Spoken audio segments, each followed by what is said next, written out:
안녕하십니까. 썰레발TV 썰파입니다.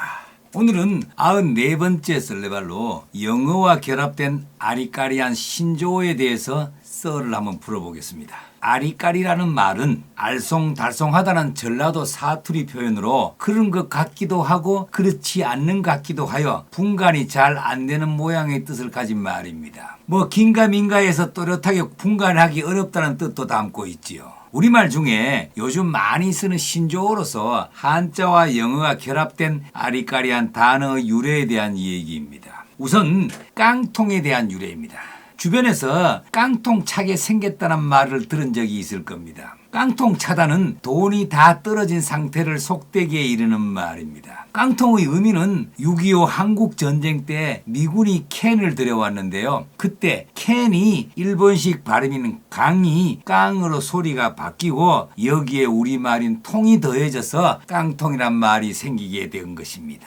그런데요, 깡통을 차는 게 왜 빈 털터리가 되는 거죠? 당시 미군이 버린 깡통을 거지들이 주워서 밥을 빌어 먹을 때 바가지 대신으로 썼다고 합니다. 그 빈 깡통을 옆에 차고 다니면서 구걸을 하다 보니 거지가 된다, 즉 빈 털털이라는 의미가 된 것입니다. 그때 거지들이 잘 깨지는 박바가지를 대신해서 철로 된 빈 깡통을 들고 구걸하게 되면서 유래가 되었다는 것입니다. 다음은 깡패에 대한 유래입니다. 깡패는 폭력을 쓰면서 행패를 부리고 못된 짓을 일삼는 무리를 일컫는 말이지요. 깡패의 존재는 어느 시대에나 존재하고 있었지만 깡패 역시 한국전쟁 이후 생겨난 신조어입니다. 깡패라는 말도 영어의 갱과 한자 무리 패자가 결합하여 만들어졌지요. 갱과 패는 모두 패거리라는 뜻입니다. 즉 깡패는 발음만 다를 뿐 같은 뜻을 가진 서로 다른 영어와 한자가 합쳐진 동이중복어입니다. 참고로 우리말에는 다양한 동이중복어가 있습니다. 뺨따기, 목털미, 사내놈처럼 같은 뜻인 단어가 결합한 경우도 있고 족발, 속내, 담장처럼 같은 뜻의 우리말과 한자어가 결합된 경우도 있습니다. 이처럼 우리가 쓰는 말 어휘에는 영어 단어에서 온 것들이 많습니다. 요즘 흔히 쓰이는 신조어 대부분이 이런 것들이죠.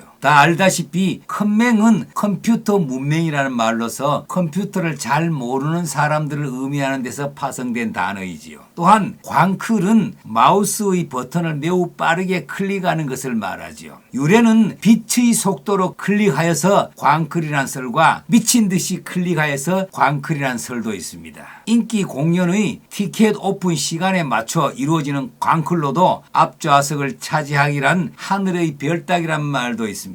악플은 타인을 악의적으로 비하할 목적으로 다는 댓글을 말합니다. 이는 악성 리플의 준말이지요. 뭐뭐라 카더라 식의 자극적이고 사실 여부와 관계없는 악플이 인터넷을 통하여 무차별적으로 퍼져나갈 수 있지요. 이 악플의 피해자들이 겪는 고통은 상상을 뛰어넘는다고 합니다. 익명성을 띤 악플은 소리 없는 총이라고 합니다. 이로 인해 무고한 생명을 해치는 일이 발생하고 있지요. 특히 대중들에게 명예와 인격적 존중을 생명으로 여기는 유명 연예인과 정치인들에게는 근거 없는 악플은 큰 피해를 줍니다. 악플은 반대말이 뭘까요? 선플입니다. 댓글 문화에는 긍정적인 측면과 부정적인 측면 모두가 존재합니다. 자유로운 토론의 장이 될 수 있는가 하면 비판을 위한 비판이 아니라 비난을 위한 비판의 장이 될 수도 있지요. 이것이 댓글 문화가 가지고 있는 특성이지요. 아직까지는 두 가지 요소가 공존하고 있지만 잘못된 댓글 문화를 올바른 방향으로 유도하려는 노력이 계속되고 있습니다. 인증샷이란 말도 그대로 보여주기 위해 찍는 사진을 말합니다. 멘붕은 멘탈 붕괴의 줄임말로 의학적인 정신 붕괴를 말합니다. 그리고 예전에 써왔던 극커브, 급템포, 세미나실, 테이블보, 택시비, 스키복 등도 그것이지요. 또한 일본어와 결합된 것도 무심코 쓰는 경우가 있습니다. 우리가 주유소에 가서 큰 소리로 외치는 만땅은 채울 만자에다가 탱크의 합성어로 기름 탱크에 가득 채우라는 뜻이지요. 땅은 탱크의 일본식 발음 땅구에서 온 것입니다.